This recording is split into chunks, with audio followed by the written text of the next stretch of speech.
Remember when AOC joined Sunrise Movement protesters and camped out on Nancy Pelosi's doorstep? Remember when she told us to raise the ruckus? Remember when she threatened to primary establishment Democrats? Remember when she pledged to support the upstarts that were trying to overturn them?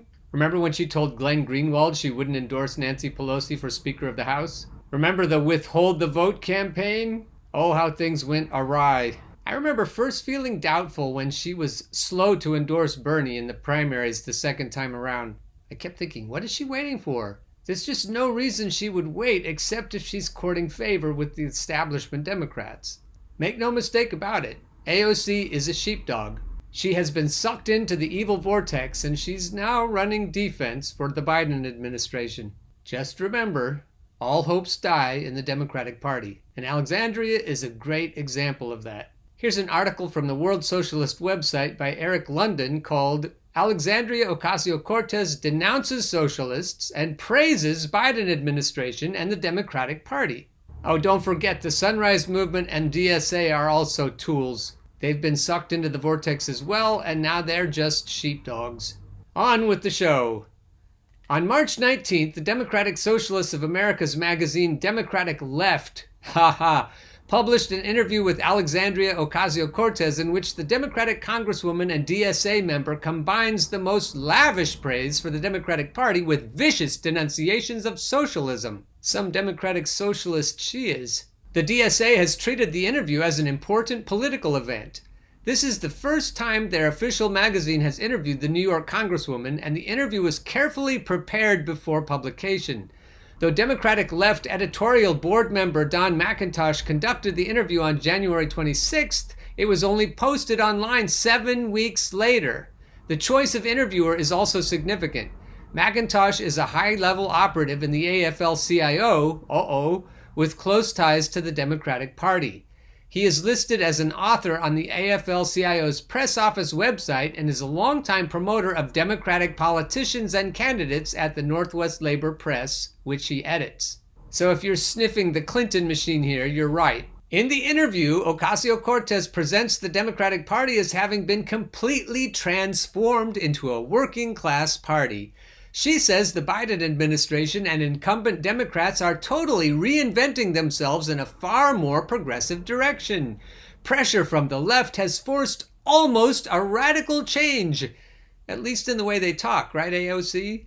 Among entrenched Democratic leaders. What is needed, she says, is a turn deeper into Democratic Party electoral politics.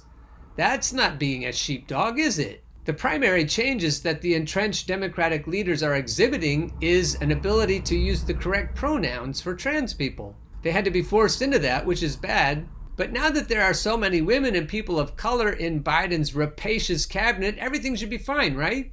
Yep, what is needed, she says, is a turn deeper into Democratic Party electoral politics. That will help a lot.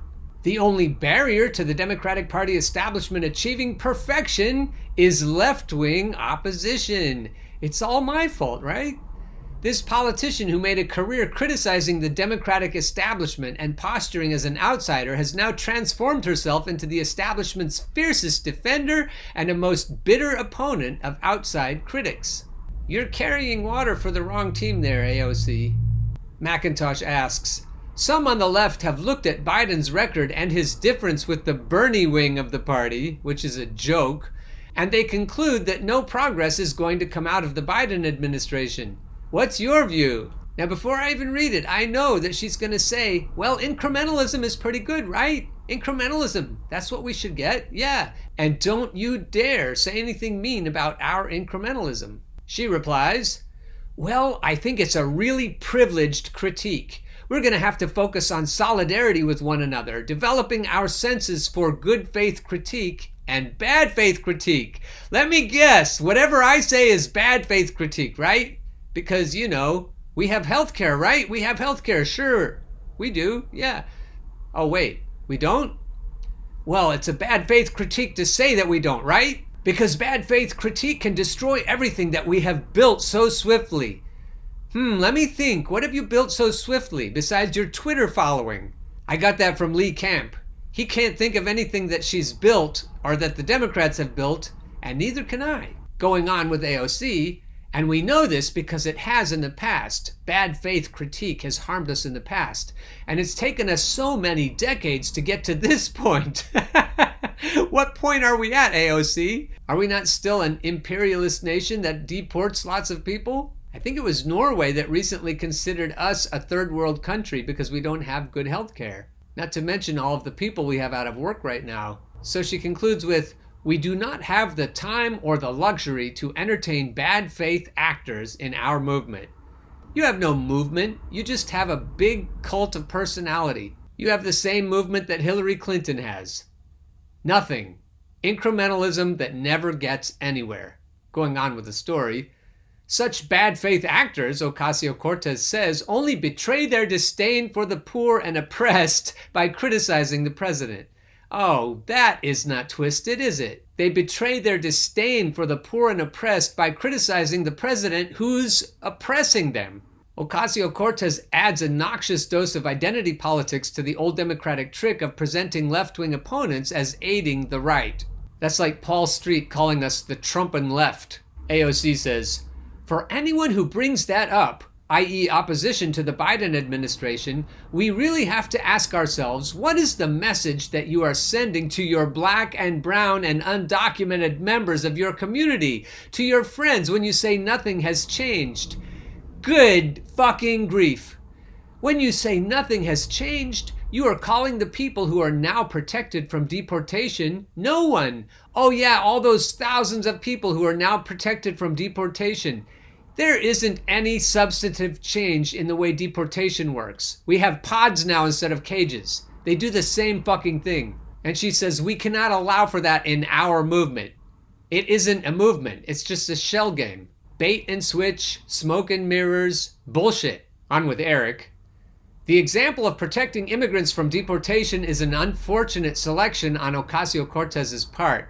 In the weeks since the interview, Biden has suspended the right to asylum and deported tens of thousands of Central American refugees, denying them as much as a court hearing. Perhaps Ocasio-Cortez considers that the 15,000 children presently detained in immigration jails are privileged bad faith actors for opposing their own incarceration. Touché. Ocasio-Cortez saves the most vituperative comments for the genuine socialist opponents of Biden. When asked, "What was your path to joining DSA?" Ocasio-Cortez responds by repeatedly stressing what makes the DSA distinctive from other socialist groups. "We felt like there wasn't this class essentialism, like there isn't any class struggle, but that this really was a multiracial class struggle that didn't deprioritize human rights. Frankly, I was really impressed." In other words, it isn't actually a class struggle. At the end of the interview, she praises a number of DSA members running for office as Democrats by saying, "They are people that you want to be around, and they are not cynical, and they do not engage in more socialist than thou. They are just relentlessly positive." In other words, they don't criticize Biden. The reference to class essentialists deprioritizing human rights shows Ocasio-Cortez and the DSA are working in line with a definite political tradition, American anti-communism. Nothing socially progressive can emerge from this morass. The Democratic Socialists of America has its origins in the 1982 merger of the New America Movement, NAM, a successor organization of the student protest group Students for a Democratic Society, SDS, and the Democratic Socialists Organizing Committee, DSOC, founded by Michael Harrington, who became the chairperson of the DSA upon its foundation. Harrington's DSOC was explicitly politically rooted in post-war Schachtmanism, the tendency led by Polish-born ex-revolutionary Max Schachtman, while the NAM's predecessor, the SDS, had been the youth wing of the Schachtmanite-dominated League for Industrial Democracy, LID, until the organization split in 1965. Max Schachtman joined the communist movement in 1923 and co-founded the American section of the Trotskyist left opposition alongside James P. Cannon after the Stalinists expelled sympathizers of Trotsky in 1928. And if you've watched my show enough, you'll know that I'm a sympathizer of Trotsky as well. I told you I was trouble. After breaking with the American Trotskyists in 1939-1940, Schachtman drifted far to the right. Under the pressure of the post-war boom, his earlier principled fight against the Stalinist degeneration of the Soviet Union was transformed into the anti-Marxist position that the Soviet Union was a bureaucratic collectivist regime and that the bureaucracy was a new ruling class whose human rights violations justified socialist support for American imperialism in the Cold War. He rejected the revolutionary role of the working class and ended his career as an advisor of the AFL-CIO and a supporter of the Bay of Pigs invasion and the Vietnam War. Harrington was a supporter of Schachtman, and both served on the board of directors of the League for Industrial Democracy. At the SDS's founding, Harrington pressed the group to take a more explicitly anti-communist position against the Soviet Union and national liberation movements like the Viet Cong. Anti-communism was Harrington's emotional touchstone, Todd Gitlin writes in the 60s. He had formed his politics with the brilliant and bitter Max Schachtman. So I'll break in and say everything that's happening with the DSA has a rhyme and a reason if you know this history. This orientation primarily served the foreign policy interests of U.S. imperialism. Harrington would later demand that socialist organizations play a pro-American Cold War State Department kind of role. They functioned entirely within the Democratic Party. Ding, ding, ding. Harrington, Schachtman, and SDS each supported Democratic realignment, which argued that American foreign policy interests could be served by breaking with the Southern segregationists from the Democratic Party and reorienting toward the trade union bureaucracy and the upper middle class. There's another ding, ding, ding. Though Schachtman urged an approach to the AFL-CIO, Harrington called for the adoption of early forms of identity politics. Peter Drucker explains in his book, Max Schachtman and His Left. Mike Harrington became the leader of ex-Schachtmanite socialists who refused to concede the dominant role in the Democratic coalition to the AFL-CIO.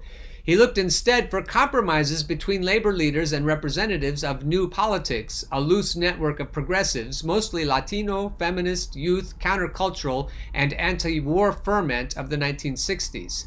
He drifted away from Schachtman's version of Marxist orthodoxy. The differences among socialists were enmeshed in divisions in the Democratic Party.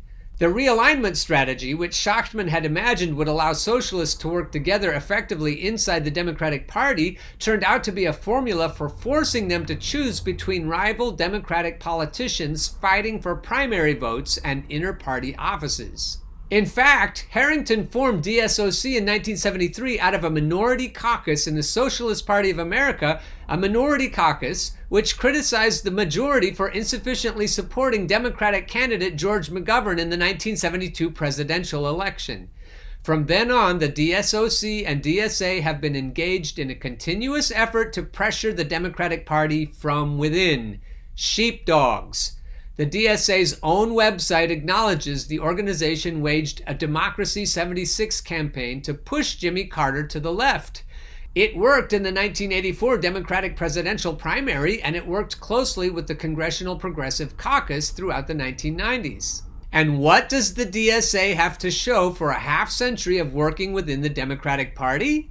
The party has abandoned any pretense to social reform. It has waged permanent war and overseen a massive growth in social inequality. The realignment strategy paved the way for the Democratic Party's rapid movement ever further to the right. It succeeded in facilitating the Democrats' adoption of identity politics based on doling out privileged positions to corrupt representatives of various racial groups and women, and a more open acceptance of human rights imperialism.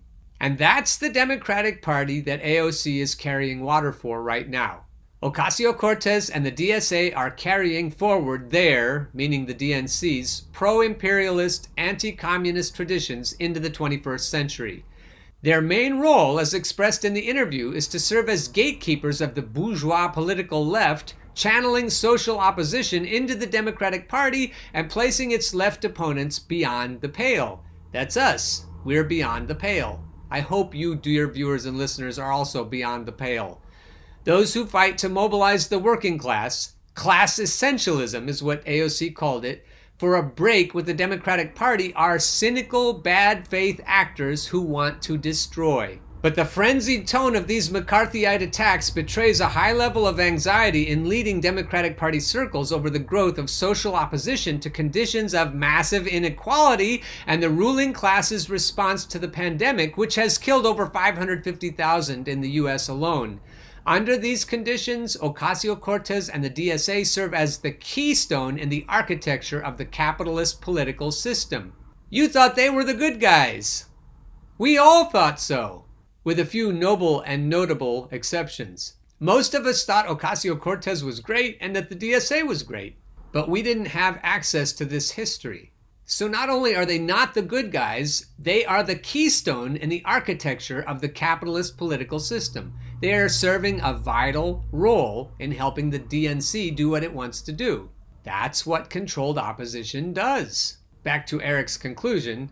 This is a lesson of the reactionary role played by the political tradition that calls itself democratic socialism, which really has nothing to do with socialism at all.